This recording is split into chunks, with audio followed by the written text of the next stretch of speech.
ಪ್ರಾಥಮಿಕವಾಗಿ ಪ್ರಳಯ ಒಂದು ಅರೆ ಬ್ಯಾಲಿಸ್ಟಿಕ್ ಮೇಲ್ಮೈಯಿಂದ ಮೇಲ್ಮೈಗೆ ಕ್ಷಿಪಣಿಯಾಗಿದೆ. ಇದನ್ನು ಭಾರತದ ರಕ್ಷಣಾ ಸಂಶೋಧನೆ ಮತ್ತು ಅಭಿವೃದ್ಧಿ ಸಂಸ್ಥೆ ಡಿಆರ್ಡಿಒ ಅಭಿವೃದ್ಧಿಪಡಿಸಿದೆ. ಇದು 150 ರಿಂದ 500 ಕಿಲೋಮೀಟರ್ ವ್ಯಾಪ್ತಿಯನ್ನು ಹೊಂದಿದೆ ಮತ್ತು 350 ರಿಂದ 700 ಕೆಜಿ ತೂಕದ ಪೇಲೋಡ್ ಅನ್ನು ಹೊತ್ತೊಯ್ಯಬಲ್ಲದು. ಪ್ರಾಥಮಿಕವಾಗಿ ಪ್ರಳಯ ಕ್ಷಿಪಣಿಯ ಬಗ್ಗೆ ಕೆಲವು ಪ್ರಮುಖ ಅಂಶಗಳು. 1. ಅಭಿವೃದ್ಧಿ. ಇದನ್ನು ರಕ್ಷಣಾ ಸಂಶೋಧನೆ ಮತ್ತು ಅಭಿವೃದ್ಧಿ ಸಂಸ್ಥೆ ಡಿಆರ್ಡಿಒ ಅಭಿವೃದ್ಧಿಪಡಿಸಿದೆ. 2. ಕ್ಷಮತೆ.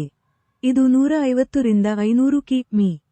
ವ್ಯಾಪ್ತಿಯಲ್ಲಿ ಗುರಿಗಳನ್ನು ಹೊಡೆಯುವ ಸಾಮರ್ಥ್ಯ ಹೊಂದಿದೆ. 3. ತಂತ್ರಜ್ಞಾನ.